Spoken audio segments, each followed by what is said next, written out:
ಎಲ್ರಿಗೂ ನಮಸ್ಕಾರ. Universe love ಚಾನಲ್ಗೆ ನಿಮ್ಮೆಲ್ರಿಗೂ ಸ್ವಾಗತ ಗೈಸ್. ಎಲ್ರಿಗೂ ಹೊಸ ವರ್ಷದ ಶುಭಾಶಯಗಳು.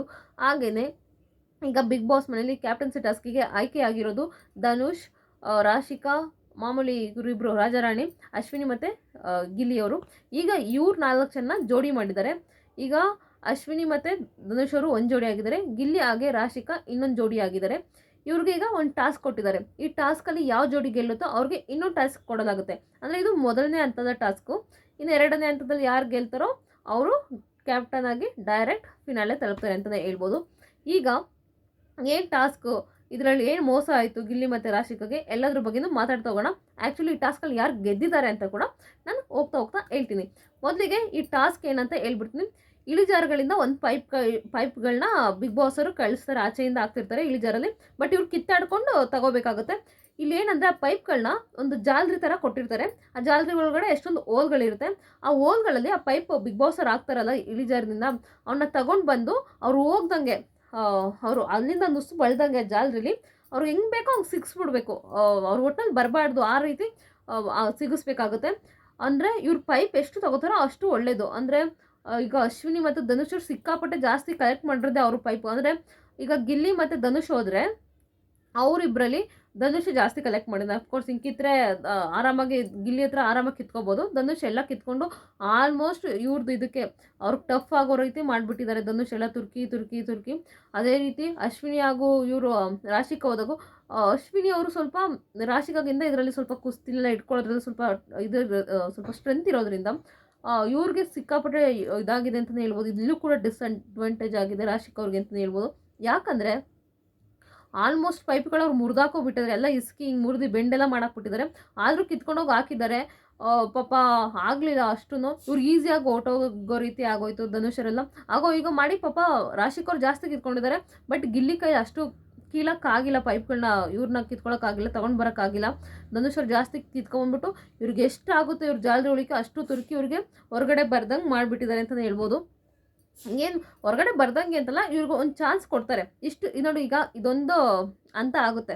ಈಗ ಪೈಪ್ ತುರ್ಕೋದು ಇದೊಂದು ಅಂತ, ಇನ್ನೊಂದು ಅಂತ ಬರುತ್ತೆ. ಅದೇನಂದರೆ 1 ನಿಮಿಷ ಟೈಮ್ ಕೊಡ್ತಾರೆ. ಆ 1 ನಿಮಿಷದಲ್ಲಿ ಅವರೆಷ್ಟು ಪೈಪ್ ತುರುಕಿದಾರಲ್ಲ, ಒಟ್ಟಲ್ಲಿ ನೀವು ಹೋಗೋ ಥರ ಒಂದು ಮಾರ್ಗ ಮಾಡ್ಕೋಬೇಕಾಗುತ್ತೆ. ಅವ್ರು ಕೊಡೋ 1 ನಿಮಿಷದಲ್ಲಿ ಎಷ್ಟು ಕೆಳಗಡೆ ಪೈಪ್ಗಳಿದೆಯೋ ಅಷ್ಟು ಮೇಲ್ಗಡೆ ತುರಿಕೋಬೋದು. ಒಟ್ಟಲ್ಲಿ ನೀವು ಆಗೋ ಥರ ಜಾಗ ಮಾಡಬೇಕಾಗುತ್ತೆ. ಆ ಪೈಪ್ಗಳನ್ನೆಲ್ಲ ತೆಗೆದು ಎಸೆಯೋ ಆಗಿಲ್ಲ, ಅಲ್ಲೇ ಮೇಲ್ಗಡೆ ಸಿಗಿಸ್ಕೋಬೋದು, ಇಲ್ಲ ಬೇರೆ ಕಡೆ ಹೆಂಗಾರು ಸಿಗಿಸ್ಕೋಬೋದು. ಬಟ್ ನೀವು ಬರೋ ಥರ ದಾರಿ ಮಾಡ್ಕೋಬೇಕು. ಇದೊಂದು ನಿಮಿಷ ಕೊಡ್ತಾರೆ. ಬಟ್ ಇಲ್ಲಿ ಏನಾಗುತ್ತೆ ಅಂದರೆ ಬರೋ ಟೈಮಲ್ಲಿ ಪೈಪ್ಗಳು ಇದಾಗಂಗಿಲ್ಲ, ಆಚೆ ಹೋಗಂಗಿಲ್ಲ. ಅಂದರೆ ಆಚೆಗಡೆ ಹಿಂಗೆ ತಳ್ಬಿಟ್ಟು ಎಲ್ಲ ಹೋಗೋ ಆಗಿಲ್ಲ, ಹಂಗೋ ಹಿಂಗೆ ನುಸ್ಕೊಂಡು ಅದರಲ್ಲೇ ಬರಬೇಕಾಗುತ್ತೆ. ಇಲ್ಲಿ ಇವರು ಧ್ರುವಂತ್ ಅವರು ಎಷ್ಟೊಂದು ಸಲ ಗಿಲ್ಲಿಗೆ ಪಾಸ್ ನೀಡಿ 10 ಸೆಕೆಂಡ್ ನಿಲ್ಲಿಸು ಅಂತ ತುಂಬ ಸಲ ಪಾಸ್ ಮಾಡಿಬಿಟ್ಟಿದ್ದಾರೆ. ಆ್ಯಕ್ಚುಲಿ ಇಲ್ಲಿ ಧ್ರುವಂತ್ ಅವ್ರದ್ದು ತಪ್ಪಿರೋದು. ರೀಸನ್ ಏನಂದರೆ ಇವರು ಧನುಷರು ಕೂಡ ಹಿಂಗೆ ತಳ್ಳಿ ಹೋಗ್ತಾ ಇರ್ತಾರೆ. ಅಂದರೆ ಆಚೆ ಹೋಗಿರೋದು, ಫುಲ್ ಆಚೆ ಹೋಗಿರೋಲ್ಲ ಪೈಪು, ಒಂದು ಸೈಡ್ ಹಿಂಗೆ ತಳ್ಕೊಂಡು ಹೋಗಿರ್ತಾರೆ. ಬಟ್ ಇಲ್ಲಿ ಅದೇ ಗಿಲ್ಲಿ ಮಾಡಿದಾಗ ಇವ್ರು ಪಾಸ್ ಕೊಟ್ಬಿಟ್ಟಿರ್ತಾರೆ. ಆ ಕಡೆ ಇದು ಉಸ್ತುವಾರಿಗೆ ಕಾವಿ ನಿಲ್ಲಿಸಿರ್ತಾರೆ ಅಶ್ವಿನಿ ಅವ್ರ ಕಡೆ, ಈ ಕಡೆ ಗಿಲ್ಲಿ ಅವ್ರ ಕಡೆ ಧ್ರುವಂತರು ನಿಂತಿರ್ತಾರೆ. ಧ್ರುವಂತರು ಎಷ್ಟು ಉಸ್ತುವಾರಿಲಿ ಎಷ್ಟು ಮೋಸ ಮಾಡ್ತಾರೆ ಅಂದರೆ ಹೇಳೋಕ್ಕಾಗೋದಿಲ್ಲ, ಅಷ್ಟು ಮೋಸ ಮಾಡಿದ್ದಾರೆ ಅಂತ ಹೇಳ್ಬೋದು. ಒಂದೊಂದು ನಿಮಿಷಕ್ಕೂ ಕೂಡ ಪಾಸ್ ಕೊಟ್ಟು ಗಿಲ್ಲಿನ ಒಂದು ರೀತಿ ಅಲ್ಲೇ ಇದು ಮಾಡಿಬಿಟ್ಟಿದ್ದಾರೆ, ಸ್ಟ್ರಕ್ ಮಾಡಿಬಿಟ್ಟಿದ್ದಾರೆ ಅಂತಲೇ ಹೇಳ್ಬೋದು. ರಾಶಿಕಾಂತ್ ಬಡ್ಕೊಳ್ತಿದ್ರು, ಏನಕ್ಕೆ ಹಿಂಗೆ ಮೋಸ ಮಾಡ್ತೀರಾ, ನಿಮ್ದು ಇಲ್ಲಿ ಉಸ್ತುವಾರಿ ತಪ್ಪಾಗಿದೆ ಅಂತ ಅವರು ಕೂಡ ಬೈತಿರ್ತಾರೆ ಉಸ್ತುವಾರಿಗೆ.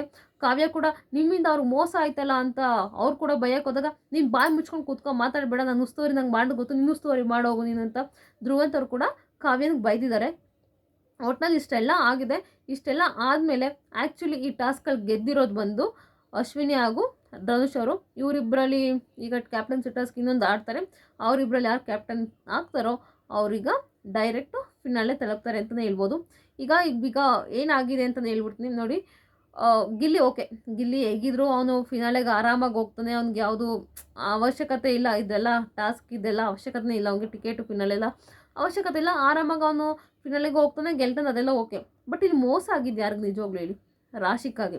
ಯಾಕಂದರೆ ಆಕೆ ಡೇ 1 ಅವಳು ಸಿಂಗಲಾಗಿ ಎಷ್ಟು ಆಟ ಆಡಿದಳು ಅಷ್ಟು ಆಟ ಕೂಡ ಗೆದ್ದಿದ್ದಾಳೆ. ಓಕೆ, ಗ್ರೂಪಲ್ಲಿ ಆಡಿದಾಗ ಬೇರೆಯವ್ರ ತಪ್ಪಿನೂ ಕೂಡ ಅವಳು ಸೋತಿರ್ಬೋದು. ಬಟ್ ಅವಳದೇ ಅಂತ ಸಿಂಗಲ್ ಆಟ ಅಂತ ಬಂದಾಗ ಅವಳು 100% ಕೊಟ್ಟು ಅವಳು ಎಲ್ಲದರಲ್ಲೂ ಟಾಸ್ಕಲ್ಲೂ ಗೆದ್ದಿದ್ದಾಳೆ. ಈಗ ನಾನು ಹೇಳ್ತಿರೋದೇನೆಂದರೆ ನೋಡಿ, ಆ ಹುಡುಗಿ ಈ ವಾರ ಪೂರ್ತಿ ಎಷ್ಟು ಕಷ್ಟಪಟ್ಟು ಆಡಿದ್ಲು. ಬಟ್ ಅವಳ ಆಟಕ್ಕೆ ಬೆಲೆನೇ ಇಲ್ದಂಗೆ ಆಯಿತು. ಅಶ್ವಿನಿಯವರು ಯಾವ ಆಟ ನೋಡಲಿಲ್ಲ, ಅವ್ರೇನು ಕ್ಯಾಪ್ಟನ್ ಅಲ್ಲ, ಗಿಲ್ಲಿ ಕ್ಯಾಪ್ಟನ್ ಆಗಿದ್ದು ಅವ್ನು ಹೆಂಗೋ ಮಾತಾಡ್ಕೊಂಡು ಆಗೋ ಈಗ ಬಂದ, ಅಂದರೆ ಅವ್ನ ಜವಾಬ್ದಾರಿಗಳನ್ನ ನಡೆಸ್ಕೊಂಡು ಈಗ ಡೈರೆಕ್ಟ್ ಕ್ಯಾಪ್ಟನ್ಸಿ ಟಾಸ್ಕಿಗೆ ಆಯ್ಕೆ ಆದ, ಓಕೆ. ಬಟ್ ಅಶ್ವಿನಿಯವರು ಏನಕ್ಕೆ ಸೆಲೆಕ್ಟ್ ಆದರು ಡೈರೆಕ್ಟು? ಏನು ಅವಶ್ಯಕತೆ ಇತ್ತು? ಬಿಗ್ ಬಾಸ್ ಅವ್ರು ನಿಜವಾಗ್ಲೂ ಇಲ್ಲಿ ಮೋಸ ಮಾಡಿದ್ರು ಅಂತ ಅನಿಸ್ತು. ಇಲ್ಲೆಲ್ಲ ಇವರೆಲ್ಲ ಇಷ್ಟು ಕಷ್ಟಪಟ್ಟು ಹೊಡೆದಾಡ್ಕೊಂಡು ಪರಿಚ್ಕೊಂಡೆಲ್ಲ ಆಟ ಆಡ್ಕೊಂಡು ಇಲ್ಲಿ ಕ್ಯಾಪ್ಟನ್ಸಿ ಟಾಸ್ಕಿಗೆ ಆಯ್ಕೆ ಆದರೆ, ಇವರು ಹಂಗಲ್ಲ, ಇವರು ಡೈರೆಕ್ಟ್ ನುಗ್ಗಿದ್ರು ಕ್ಯಾಪ್ಟನ್ಸಿ ಟಾಸ್ಕಿಗೆ. ಈ ಥರ ನನಗೆಲ್ಲ ನಿಜ ಮೋಸ ಆಯಿತು ಅನಿಸ್ತು. ರಾಶಿಕಾಗಂತೂ ಸಿಕ್ಕಾಪಟ್ಟೆ ಮೋಸ ಆಯಿತು ಈ ವಾರ. ಆ ಹುಡುಗಿ ಅಷ್ಟೊಂದು ಕಷ್ಟಪಟ್ಟು ಈ ವಾರ ಪೂರ್ತಿ 100% ಅಲ್ಲ 200% ಅವಳು ಶಕ್ತಿ ಹಾಕಿ ಆಟ ಆಡಿದ್ದಾಳೆ. ಆ ಹುಡುಗಿ actually ticket finale 100%. Dhanush opposite ಇದ್ದರೂ ಕೂಡ ರಾಶಿಕಾ 100% ಗೆಲ್ತಿದ್ಲು ಟಿಕೆಟು ಫಿನಾಲೆ ಅಂತ ನನಗನ್ನಿಸುತ್ತೆ. ಏಕೆಂದರೆ ಧನುಷ್ ಸಿಂಗಲ್ ಆಡಿರೋ ಎಲ್ಲ ಆಟನೂ ಗೆದ್ದಿಲ್ಲ, ಬಟ್ ರಾಶಿಕಾ ಸಿಂಗಲ್ ಆಗಿ ಆಡಿರೋ ಎಲ್ಲ ಆಟ ಕೂಡ ಗೆದ್ದಿದ್ದಾಳೆ. ಅವಳು ಥರ ಟಾಸ್ಕ್ ಕ್ವೀನ್ ಈ ಬಿಗ್ ಬಾಸ್ ಮನೇಲಿ ಇವರಿದ್ರು ನೋಡಿ, ದಿವ್ಯಾ ಸುರೇಶ್, ಆ ಥರ ಇವಳು ಕೂಡ ತುಂಬ ಅದ್ಭುತವಾಗಿ ಆಡ್ತಾಳೆ. ಅವಳ ಮೇಲೆ ಅವಳಿಗೆ ಕಾನ್ಫಿಡೆನ್ಸ್, ಅವಳಿಗೆ ಅಷ್ಟು ಗೊತ್ತೇ ಇರಲ್ಲ ಅವಳಿಗೆ ನನ್ನಲ್ಲಿ ಇಷ್ಟೊಂದೆಲ್ಲ ಪೊಟೆನ್ಷಿಯಲ್ ಇದೆ ಆಟ ಆಡೋದಕ್ಕೆ ಅಂತ. ಬಟ್ ಅವಳು ಆಟ ಆಡೋಕ್ಕೆ ಹೋದಾಗ ಅವಳಿಗೆ ಆಶ್ಚರ್ಯ ಆಗುತ್ತೆ, ನಾನು ಮಾಡಿದ್ನ ಅನ್ನೋ ರೀತಿ.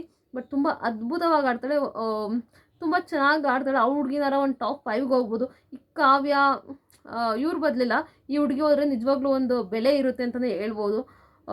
ನಾನೊಂದು ಹೇಳ, ಸ್ಪಂದನ ಟಾಸ್ಕ್ ಬುಕ್ ಓದ್ಕೊಂಡೆ ಇಲ್ಲಿವರೆಗೂ ಬಂದುಬಿಟ್ಲು. ಕಾವ್ಯ ಗಿಲ್ಲಿನ ಯೂಸ್ ಮಾಡಿಕೊಂಡೆ ಇಲ್ಲಿವರೆಗೂ ಬಂದುಬಿಟ್ಲು. ಬಟ್ ರಾಶಿಗೆ ಯಾರನ್ನೂ ಯೂಸ್ ಮಾಡ್ಕೊಂಡು ಬಂದಿಲ್ಲ. ತುಂಬ ಚೆನ್ನಾಗಿ ಆ ಹುಡುಗಿ ಆಟ ಆಡಿಕೊಂಡು ಚೆನ್ನಾಗಿ ಆಡ್ಕೊಂಡು ಇಲ್ಲಿವರೆಗೂ ಬಂದಿದ್ದಾಳೆ ಅಂತ ನನಗನ್ನಿಸ್ತು. ಹೌದು, ಬಿಗ್ ಬಾಸ್ ಮನೇಲಿ ಒಬ್ಬರ ಬಗ್ಗೆ ಮಾತಾಡಿದ್ರೆ ನೆಗೆಟಿವ್ ಆಗೋದು ಗ್ಯಾರಂಟಿ.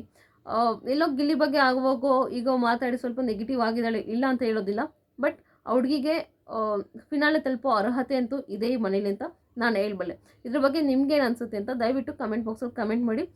ಗಿಲ್ಲಿಗಿದು ಟಿಕೆಟು ಫಿನಾಲೆ ಎಲ್ಲ ಅವಶ್ಯಕತೆ ಇಲ್ಲ ಅಂತ ಹೇಳಿದ್ನಲ್ಲ, 100% ಇಲ್ಲ. ಅವ್ನು ಸೋತ್ರೇನು ಪರವಾಗಿಲ್ಲ ಇದರಲ್ಲಿ. ಏಕೆಂದರೆ ಅವ್ನು ಡೈರೆಕ್ಟ್ ಹೋಗ್ತಾನೆ ಫಿನಾಲೆಗೆ, ಗೆದ್ದೇ ಗೆಲ್ತಾನೆ, ಅವ್ನು ಕಪ್ಪೆ ಅವನದಾಗಿರ್ಬೇಕಾದ್ರೆ ಅದು ಇದೆಲ್ಲ ಅವಶ್ಯಕತೆ ಅವ್ನಿಗಿಲ್ಲ. ಸೊ ಒಟ್ಟಿನಲ್ಲಿ ಇಲ್ಲಿ ರಾಶಿಕಾಗಿ ಮೋಸ ಆಯಿತು ಅಂತ ನನಗನ್ನಿಸ್ತು. Thank you.